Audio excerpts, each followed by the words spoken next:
si en France, par exemple, tu cherches des stages, il ne faut pas attendre de finir ton master, ou bien il ne faut pas uniquement postuler en ligne et attendre qu'on te réponde. Il faut aller réseauter, il faut aller sur LinkedIn, par exemple, il faut aller dans des événements, il faut aller dans des conférences, c'est pas bon, mais il faut créer du contact physique avec des gens, parce qu'il n'y a que ça qui va permettre de te démarquer. Parce qu'il y a des milliers de personnes, des millions de personnes qui postulent en ligne. Mais comment démarquer ces personnes?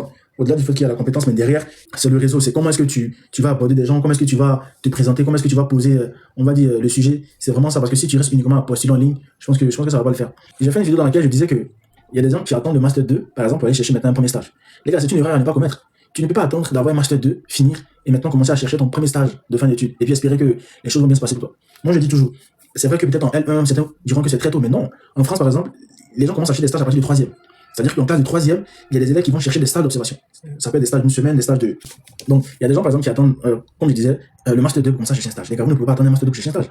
À partir du moment où tu es en licence, tu commences à regarder un peu dans quel domaine, dans quel secteur tu as envie d'exercer.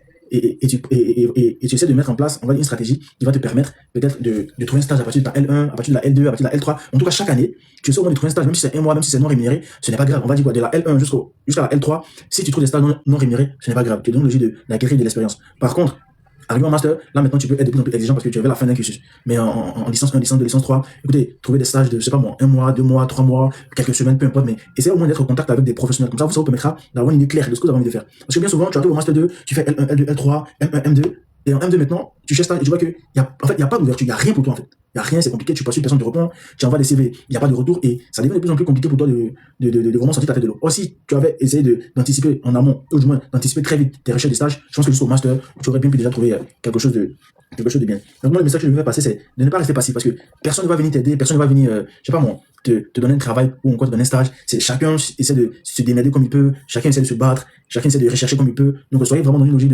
d'anticipation. N'attendez pas de finir les choses avant de commencer. Non, anticipez beaucoup, réfléchissez beaucoup, essayez de rentrer en contact avec des professionnels. Si tu as envie de faire, on va dire, un métier dans la finance, si tu as envie d'exercer dans le domaine du droit, si tu as envie d'exercer, je sais pas moi, qu'importe le domaine dans lequel tu veux exercer, essayez vraiment d'aller auprès des professionnels.